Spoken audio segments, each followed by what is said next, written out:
नीला drum छत पर रखा हुआ और उसके अंदर एक इंसान का सड़ा गला शव। ऊपर से डाला गया था नमक ताकि लाश जल्दी गल जाए। जी हाँ, ये कोई फिल्मी कहानी नहीं बल्कि राजस्थान के खैरतल तिजारा से सामने आया खौफनाक सच है। इतना ही नहीं, इसकी कहानी आपको मेरठ की उस दर्दनाक वारदात की याद दिला देगी जहां पत्नी ने अपने प्रेमी के साथ मिलकर पति की हत्या कर दी थी और शव को टुकड़ों में काटकर ड्रम में भर दिया था। नमस्कार, आप देख रहे हैं जनता दरबार न्यूज और मैं हूं आपके साथ ज्योति राघव। रविवार की दोपहर किशनगढ़ बास थाना क्षेत्र के आदर्श कॉलोनी में एक मकान से बदबू आने लगी। मकान मालिक की पत्नी मिथिलेश को शक हुआ और उन्होंने पुलिस को फोन किया। पुलिस छत पर बने कमरे तक पहुंची तो सामने था नीले रंग का ड्रम। जब ढक्कन खोला गया तो सबके होश उड़ गए। अंदर पड़ा था 35 साल का युवक हंसराम उर्फ सूरज का शव, जिस पर नमक डालकर सड़ने के लिए छोड़ दिया गया था। हत्या बेहद बेरहमी से हुई थी। धारदार हथियार से गला काटा गया। खून की लकीरें अब भी कमरे की दीवारों पर दिखाई दे रही है। लेकिन असली सनसनी तब फैली जब पता चला कि मृतक की पत्नी सुनीता, उसके 3 बच्चे और मकान मालिक का बेटा जितेंद्र सभी गायब है।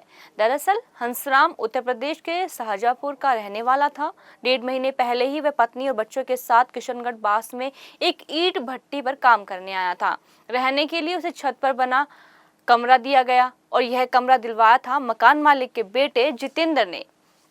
और फिर यहीं से कहानी शुरू होती है, दोस्ती, शराबखोरी और फिर एक खतरनाक रिश्ते की। जितेंद्र की पत्नी की मौत 12 साल पहले हो चुकी थी। वह अकेला रहता था। सुनीता और जितेंद्र की नजदीकियां बढ़ी। दोनों अक्सर साथ देखे जाते थे और फिर उन्होंने मिलकर एक खौफनाक फैसला लिया। फैसला हंसराम को रास्ते से हटाने का। जन्माष्टमी की रात को जब जितेंद्र की मां और मोहल्ले के लोग मंदिर में थे, तभी सुनीता और जितेंद्र ने अपना प्लान अंजाम दिया। हंसराज को शराब पिलाई गई और फिर गला रेत दिया गया। शव को छिपाने के लिए वहीं नीला ड्रम इस्तेमाल हुआ, जिसे सुनीता कुछ दिन पहले ही मांग कर लाई थी। बहाना था पानी स्टोर करने की दिक्कत है, लेकिन असलियत ये थी कि ये ड्रम पहले से ही हत्या की साजिश का हिस्सा बन चुका था। शव को ड्रम में भरकर उस पर नमक डाल दिया गया ताकि सड़न जल्दी हो और पहचान मिट जाए। फिर सुनीता 3 बच्चों के साथ जितेंद्र के साथ फरार हो गई, लेकिन बदबू छिप नहीं पाई। अगले ही दिन मकान मालिक की पत्नी ने पुलिस को बुला लिया। पुलिस ने शुरुआती जांच में सुनीता और जितेंद्र को ही सनसनीखेज हत्याकांड का जिम्मेदार माना। सोमवार शाम दोनों को गिरफ्तार कर लिया गया है। पूछताछ में जो सामने आया है, दोनों के बीच अवैध संबंध थे और अब वो जिंदगी साथ बिताना चाहते थे। जी, अब देखिए, ये अभी डिटेल चीज़ें सामने आना बाकी हैं, मगर जो प्रमुख जो मोटिव है, जिस चीज़ से सारी चीज़ें डिराइव हुई हैं, जिस चीज़ से सारी चीज़ें हुई हैं, वो इन दोनों का इलीगल अफेयर था। अब पहले कितनी चीज़ें सामने आ चुकी थी हस्बैंड के और उस दिन कितनी चीज़ें सामने आई। जी, आपस में बात करते हुए, संपर्क करते हुए इन्हें करीब 4 से 5 महीने हो गए। जब ये जितेंद्र जो है वो मुनीम का काम करता था सूर्या भट्टा पे, और बाकी जो हस्बैंड और वाइफ हैं वो एज ए मजदूर काम करते हैं। ये अभी हम बच्चों को किस तरीके से आगे हैंडल करना था, इस चीज़ के बारे में आगे पूछताछ करेंगे। जी, अभी ये हम इस चीज़ के बारे में डिटेल पूछताछ कर रहे हैं कि उस दिन जो है मिनट दर मिनट क्या क्या घटनाएं हुई। ये अभी हम वहाँ ले जाके और जो है सीन रिक्रिएट करके ये सारी चीज़ें जो है फिर से सामने आएंगी। जब डाला गया था तब जो है उसके अंदर टुकड़ों का हम अभी काउंट नहीं कर सकते, मगर डेथ जो है वो अभी तक के अनुसंधान में सामने आई है कि मृत्यु पहले हो चुकी थी और उसको उठा के बॉडी को डिस्पोज करने के लिए ड्रम में डाला गया। मैं ये कहना चाहूँगा कि इस वारदात के इतने जल्दी खुलासे के पीछे 3 महत्वपूर्ण चीज़ें हैं।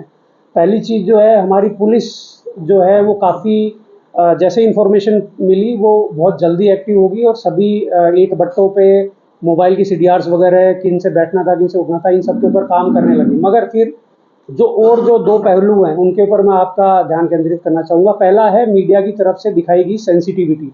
मीडिया ने जो सेंसिटिविटी दिखाई उसके कारण ये जो है खबर हर जने जने तक पहुँची और उससे जब ये लोग अलावड़ा में कमल भट्टे पे गए तो उस भट्टे का मालिक पहले से ही इस खबर के बारे में जागरूक था। उसको पता था कि इस तरीके की कोई घटना हुई है और जिसके अंदर 3 बच्चों के साथ में एक जो है बॉयफ्रेंड और गर्लफ्रेंड जो है वो फरार हैं। और तीसरा जो महत्वपूर्ण मैंने बताया कि भी उस नागरिक की जागरूकता भी बहुत इम्पोर्टेंट है कि उन्होंने देख के उसको पहचाना, उसको रिकग्नाइज किया और पुलिस को इन्फॉर्मेशन दी। तो मैं कहूँगा कि भाई इस घटना को 24 घंटे के अंदर खोलने के पीछे पुलिस, अपना सेंसिटिव मीडिया और जागरूक जो सिटीजन्स हैं, इनका बहुत अहम रोल रहा है। लेकिन रास्ते का कांटा बना था हंसराम और उस कांटे को हटाने के लिए उन्होंने पत्नी की हत्या कर दी। ये कहानी मेरठ के उस कुख्यात केस जैसी है जहां पत्नी और बॉयफ्रेंड ने पति की लाश के 15 टुकड़े किए थे और उन्हें ड्रम में सीमेंट डालकर छिपाने की कोशिश की थी। फर्क सिर्फ इतना है कि राजस्थान के खैरतल में नमक का सहारा लिया गया। सोचिए, 3 बच्चों की मां ने अपने ही पति को मौत के घाट उतार दिया और बच्चों को लेकर प्रेमी संग फरार हो गई। एक घर जो कभी परिवार की हंसी से गूंजता था, आज पुलिस की सायरन और पड़ोसियों की फुसफुसाहट से भरा हुआ है।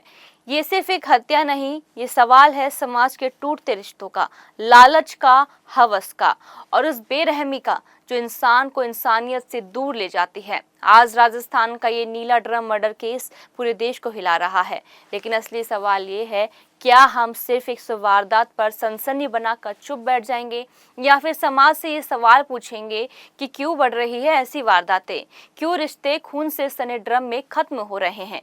आपकी राय क्या है? क्या ऐसे मामलों में सजाए मौत ही इकलौता रास्ता है? कमेंट में जरूर बताइए। फिलहाल के लिए दीजिए इजाजत, नमस्कार।